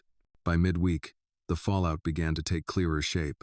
The Voices Initiative's budget, which had been marked as under evaluation, was frozen. Meetings were rescheduled. A new committee was formed to reassess the scope and messaging of internal campaigns. No one said the word retaliation, but everyone felt it. Even Ethan was being looped out of key conversations. At lunch, Maya sat with Nora and Omar in the break room, flipping through a stack of notes for a planned interview series they had hoped to launch next quarter. This committee, who's on it? Nora asked. Elodie, a few senior leads. No one from the original Voices team, Maya said. That's not coincidence. They're playing defense, Omar said, trying to wrap the campaign in bureaucracy so it can't move. I knew pushback was coming, Maya said, but I didn't think they'd try to bury it so fast. Nora leaned in. So what do we do? Maya tapped the table gently with her pen. We don't fight back with noise. We fight with proof. That night, Maya stayed late at the office. Most of the lights had dimmed. The quiet returned, not the silence of caution, but the silence of focus. She dug into archived HR reports, exit interviews, culture surveys, looking for the data no one wanted to acknowledge. Patterns emerged like bruises under skin. Disproportionately low retention for employees of color. Fewer promotions. Higher reported dissatisfaction. She compiled testimonials, stories, statements that hadn't made it into glossy reports. At midnight, she finally closed her laptop and leaned back. She wasn't just going to wait for permission anymore. She was going to build a record. Not for praise, for protection. The next morning, she printed the preliminary report she'd assembled, 30 pages of data, quotes, graphs, and analysis. She sent it quietly to HR, marked internal use only, but she knew it would find its way to the people who needed to see it. Just before noon, she passed Elodie in the hallway. Elodie stopped. Her voice was honeyed and brittle. "Careful, Maya. You're starting to sound like a whistleblower." Maya smiled calmly. "And you're starting to sound nervous." Elodie's eyes narrowed. "You don't get to win just because you're loud." "I don't need to win," Maya said. "I just need the truth to outlast the lies." Elodie walked away without another word. At the end of the day, Maya received a short message from an anonymous internal email. "You are not alone. Don't stop." She didn't know who sent it, but it reminded her that movements didn't belong to one person. They lived in whispers and warnings, in brave silences and louder truths. She thought of Jesse, of his laugh, of his hands moving through the air, spelling joy. Then she looked in the mirror and practiced saying her own name again. Clear, unapologetics. The voice they'd tried to silence was still speaking, and it was getting louder. It was just after dawn when Maya arrived at the office on Thursday morning. The city still wrapped in fog, the streets damp from last night's rain. The GRI tower rose above the mist like a judge, unmoved by storms, unbothered by what stirred at its base. Maya, on the other hand, felt the weight of every step. She knew the day ahead would not be ordinary. At 10 a.m., a formal roundtable had been scheduled on the executive floor. The agenda, outwardly routine, strategic realignment, and organizational vision. But Maya had received a private message from Ethan the night before. "Expect a move. Keep your eyes open. They're shifting pieces behind closed doors." She didn't need more than that. She had already felt the tension coiling beneath the surface all week. Whispers in hallways. Canceled meetings. Proposals mysteriously misplaced. Every action pointed to a strategy not of dialogue, but of erasure. When she stepped into the meeting room, the scent of polished wood and expensive coffee filled the air. The long table gleamed under the pendant lights. Around it sat a mix of executives, board members, and a few senior advisors. Elodie was already there, seated at the far end in a charcoal gray suit, her expression unreadable but alert. Ethan motioned Maya toward a seat beside him. He gave her a brief nod, nothing more. It was enough. Chairwoman Evelyn Monroe began the session. "Thank you all for coming. As you know, we are here to discuss alignment, ensuring our strategic priorities are shared and actionable across all departments." "Awed." Maya listened carefully. So far, nothing unusual. She took notes, watched eyes shift. Watched who leaned forward and who leaned back. Then came the turn. Evelyn continued smoothly. "We've received feedback from several departments regarding the overlapping initiatives currently active, particularly those around internal culture and brand integrity. There's concern that duplication is leading to inefficiency." There it was. "Accordingly," Evelyn said, "we're proposing the consolidation of multiple inclusion and equity programs under one central leadership channel." And just like that, the trap was sprung. Elodie's eyes flicked toward Maya, then quickly back to the chair. Maya cleared her throat. "May I ask who will be heading this central channel?" Evelyn smiled faintly. "We're considering a selection process. But for now, we've appointed Elodie to serve as interim oversight." That, Maya's blood pulsed hot and cold at once. "Respectfully," she said, voice measured, "this decision directly impacts my team's work. Was this discussed with any of the current initiative leads?" Evelyn shook her head, her tone placating. "It's not a reflection on performance. We're simply streamlining operations. You'll still be involved, of course. Of course. Involved but no longer leading. No longer defining the voice of the work. Ethan leaned forward. Madam Chair, with respect, this move undermines months of progress and stability. The Real Voices Initiative just presented a high-impact report. The campaign has already shown measurable results. Evelyn held up a hand. Ethan, this isn't a negation. It's a redirection. Maya felt every eye in the room shift toward her, waiting, measuring her response. She took a breath. She could feel the weight of the moment, the balance of strategy and emotion. I understand the need for structure, she began. But consolidation, when done without transparency or consultation, becomes erasure. And erasure, especially of marginalized voices, is not efficiency. It's regression. A silence spread, uncomfortable, dense. Elodie smiled smoothly. Maya, no one is erasing you. We simply want to make sure this work is sustainable. And that means aligning it with GRI's overall messaging. Maya turned to her, tone sharp but calm. Messaging isn't reality, Elodie. And alignment without accountability is just branding. Evelyn cleared her throat. I believe we've heard all perspectives. The decision is made for now. We'll revisit it in 3 months. Maya sat back, her hands folded. She didn't argue further. Not here, not today. But the fire in her chest refused to dim. Later that day, Maya stood by the tall windows in the break room, staring down at the street below. People moved like currents, some rushing, some still, all going somewhere. The city made no promises, but it remembered everything. Terrence approached her quietly. He had seen the summary of the meeting. He didn't need to ask. He signed, "They're trying to bury the bones of what you built." She nodded. "But bones don't stay buried long," he added. Maya smiled faintly. "Then we make sure we leave enough markers for people to find them." He reached into his bag and handed her a flash drive. "Backup of everything. Your speeches, reports, exit interviews, internal memos, just in case." She looked at it, then back at him. "You trust me with this?" Terrence shrugged. "You trusted me first." That night, Maya didn't go home. She stayed in the office after dark, lights low, the hum of the city filling the silence. She opened her email and began writing a letter. Not a resignation, not a protest, a record. To the voices still unheard, this work was never about being allowed to speak. It was about refusing to be silent. She poured it all in. Not rage truth. The documented patterns, the buried reports, the threats behind the smiles. She wasn't going to wait for permission to be remembered. When she finished, she didn't send it. Not yet.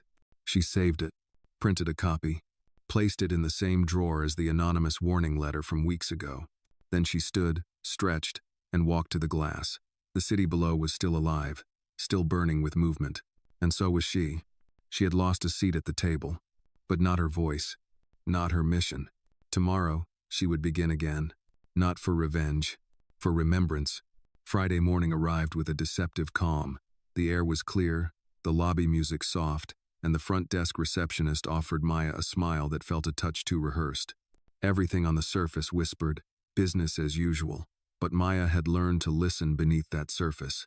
She stepped into the elevator and didn't press the button to her floor immediately. She paused, watching the numbers shift, as others boarded and exited, quietly thinking, calculating. By the time she reached her desk, her inbox was already full. Some messages were routine team check-ins, scheduling requests, but one caught her eye immediately. No subject line, no sender name, just a message. The documents are being altered. Protect the originals. Her heart stuttered. She quickly opened her shared files. Everything looked intact. Then she pulled up her local drive, checking her private archive. Still there, but she noticed a subtle change in metadata, a few timestamps updated, recently accessed, not by her. She looked around the office. No one seemed to notice anything, but the itch in her mind grew sharper. An hour later, Ethan knocked on her cubicle wall. His expression was tight. "Walk with me." My still. They exited into a quiet corridor near the side stairs, away from the security cameras. "They're cleaning house," he said. soft and slow. HR's being told to prep documentation for restructuring. Inclusion roles are being reclassified quietly. Your job title might be safe on paper, but the function is getting gutted. Are they trying to make me quit? Maya asked. Not just you. They're resetting the narrative. They'll keep the name of your project, but sanitize its content. Water it down. Say it's more palatable for the brand.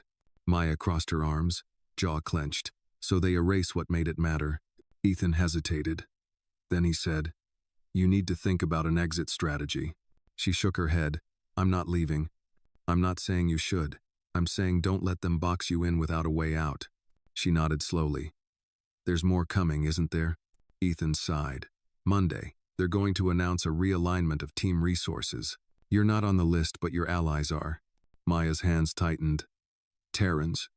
He's being reassigned to facilities communications." "What?" she hissed. Ethan continued. "And Nora's project budget was cut. Omar's transfer was denied without explanation. They're isolating you." She stepped back, her breath unsteady. "This isn't a restructure. It's punishment in disguise." Ethan's voice dropped lower.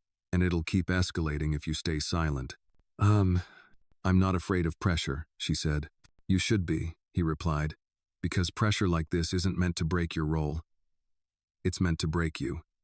That evening, Maya met with Nora and Omar at a quiet cafe 3 blocks from GRI. The lights were warm, the tables scattered with late-night workers and couples. Maya slid into the booth, her face a mask of calm. "They're coming for us," she said. No preamble. Nora looked down. "I already got the email. They're calling it a budgetary reconsideration. They're freezing my campaign mid-cycle." Omar sipped his coffee. "And they're rerouting my mentorship program under corporate branding. Every one of my mentees of color was dropped from the new promo materials." Maya leaned in. "They think we'll get tired, isolated, scattered." Nora shook her head. "We're not." Omar added, "We're just getting smarter." Maya pulled a folder from her bag. Inside were hard copies of the original internal reports, the ones with unedited testimonials, before legal sanitized them. She slid them across the table. "These need to live somewhere safe, not just in the cloud, not just on company servers, in hands that will protect them." They read in silence for a moment. The pain in those pages was raw, employee after employee recounting moments of silence, bias, humiliation, dismissal, not rage-filled, just honest. Quietly devastating. "We build a firewall," Maya said. "A human one. We make sure this story doesn't vanish." Sunday night, Maya found herself walking through Jesse's old neighborhood. She hadn't planned to go there. It just happened. The sky above was dusky, the streetlights just flickering on. She stopped in front of the playground where Jesse used to sign stories to other deaf kids, animated and proud. He'd once told her, "People will listen, even if they can't hear, as long as you mean it." She sat on the bench nearby and watched the children play. One little girl wore a pink sweater and was signing something quickly to her brother. Her hands moved with such joy, such confidence. Maya smiled, tears blurring her view. She pulled out her phone and opened the draft of the letter she'd written weeks ago, the one to the unheard voices. She added one more line. "They can't erase us if we keep writing." She hit save. Then, slowly, she hit send. Not to HR, not to GRI, but to a journalist she trusted, someone who had quietly covered equity stories in corporate America, someone who had once whispered to Maya at a community panel, "If you ever need the truth to reach the light, you know how to find me." She included the documents, the timelines, the voices, no embellishments, just facts, and the truth. At 2 a.m., her phone buzzed. "Journalist." "Got it. Reviewing. You've done something powerful. I'll protect your name unless you tell me otherwise."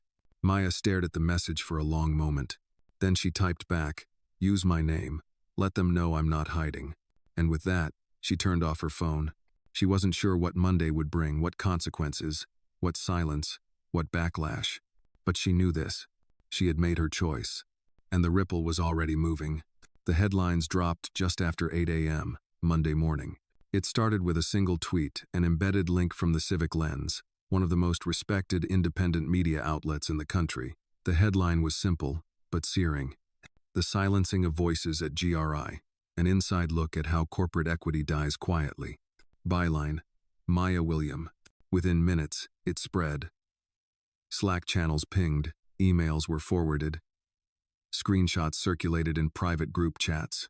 On LinkedIn, the article began trending under tags like number equity at work, number voices matter, and number corporate silence. Maya sat at her desk, the quiet hum of the office now interrupted by a tense buzz. No one spoke to her directly, but she saw the shift, shoulders hunched, eyes darting. Ethan appeared at her cubicle less than 10 minutes after it went live. "You did it," he said softly. "I didn't do anything but tell the truth," she replied. He smiled, but it didn't quite reach his eyes. "And now everyone's finally listening." The article was thorough. It laid out the timeline of events with clarity and restraint: Maya's arrival, the creation of the Real Voices initiative, the internal reports, the public praise, and then the gradual erasure, the restructuring, the quiet retaliations, the reassignment of allies, the dilution of purpose. It wasn't a hit piece. It didn't sensationalize. That made it even more devastating, because it felt real. Evelyn Monroe was named only once, and carefully. Elodie was quoted verbatim from an internal memo about messaging clarity and brand coherence. But Maya's name was everywhere, not as a victim but as a witness, a resistor, a truth teller. By noon, she received a message from her mother. "I'm proud of you. Your father would have been too." She closed her eyes and let that one land. At 1:30 p.m., she was summoned to the executive floor.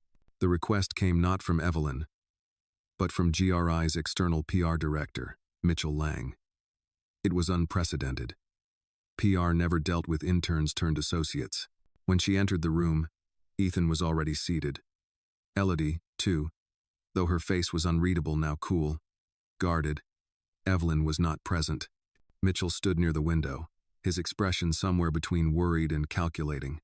"Miss William," he began, "thank you for coming. I assume you know why we're here." Maya nodded. "You read the article?" "We did," he said, walking slowly. "It's gaining traction. Some board members have been contacted for comment. Investors are watching." Elodie cut in sharply. "It's a breach of protocol." She released internal documents. "They weren't classified," Maya replied evenly.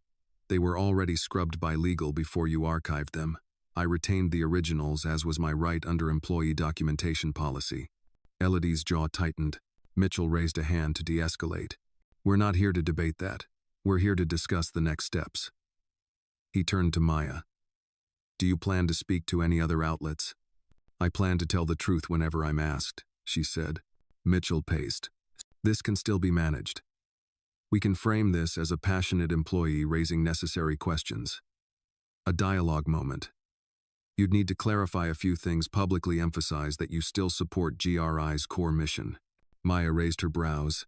"You want me to endorse the place that's been erasing people like me?" Ethan leaned forward. "She's not your scapegoat," Elodie snapped. "She's threatening the entire structure." "Maybe the structure needed threatening," Maya interrupted. Mitchell exhaled. "Look, I'm trying to find a middle road here." "There isn't one," Maya said. "Either GRI stands for the values it claims, or it doesn't. I've done my part. What you do next, that's on you." The room fell into silence. Then Mitchell sat down. "You understand this could affect your position here?" Maya nodded. "I've understood that from the beginning." Elodie shook her head, scoffing. "Martyrdom isn't leadership." Maya stood. "Neither is silence." And with that, she left the room. Back at her desk, Maya found an email waiting from HR. A formal notice. Her position was being reviewed, in light of recent developments. It was framed diplomatically, but the subtext was clear. Ethan came by, jaw tight. "They're laying the groundwork. This is how they build a case for termination without calling it that." Maya didn't flinch. "Let them." "You sure about this?" "I am." He nodded. "Then you won't face it alone." By late afternoon, allies began showing themselves. Terrence sent a public message on the internal bulletin board, signing on video. "I've worked here 15 years. I've seen a lot of promises made. I've also seen who pays when they're broken." Maya William told the truth. "If you have a problem with her, then maybe you should ask why that truth hurts so much." Dozens liked the post. Nora followed with a written note, simple but searing. Silencing the messenger never erases the message. We see you, Maya. We hear you. We stand with you. Even junior employees began circulating a petition demanding protection for equity voices and whistleblower safeguards. Within hours, it had over 300 signatures. GRI's leadership had tried to isolate her. Instead, they'd created a movement. That night, as the city darkened and the office slowly emptied, Maya stayed behind again. Her eyes scanned the skyline outside, lights blinking in distant buildings. She didn't know what the next day would hold, a pink slip, a legal notice, or a policy shift. But she knew something far more important. She was no longer the intern whispering in corners. She was the voice in the center of the storm. And for the first time since Jesse died, she felt something bloom where grief used to live. Conviction, not just to speak, but to make sure every whisper that ever went unheard had a place to echo. Loud, clear, and unstoppable. Tuesday morning came cloaked in anticipation. Maya walked through the GRI lobby, her steps slow, but assured. A different kind of silence hummed through the space today. Not fear, but awareness. Eyes followed her, some softened with quiet respect, others turned away. The line between ally and bystander had never been clearer. The security guard at the turnstile gave her a small nod. "Morning, Miss William." He hadn't addressed her by name before. She returned the nod with a small smile. Something was shifting, and not just in the headlines. On her way to her desk, she noticed her badge no longer beeped green. It blinked red for a moment before the guard manually let her through. She didn't say anything. The message was clear. Inside her office, the lights were off. On her desk sat an envelope, no name, no logo. Just a plain cream-colored envelope with a single word written in neat cursive. Meeting. Maya opened it. A location. A time. 10 a.m. Rooftop garden. No signature. She looked out at the skyline beyond the window. GRI's rooftop was usually locked to non-executives. The message was either an olive branch or a trap. At exactly 10 a.m., she stepped onto the rooftop. The air was crisp, the sky a pale autumn blue. To her surprise, Evelyn Monroe stood waiting by the stone fountain in the center of the terrace. Hands clasped, face calm. "Maya," she said, not smiling, but not cold either. "Chairwoman," Maya replied. "You're brave," Evelyn said, tilting her chin slightly. "I won't pretend I agree with how you went about this, but I also won't pretend I didn't see it coming." Maya raised a brow. "Then why let it happen?"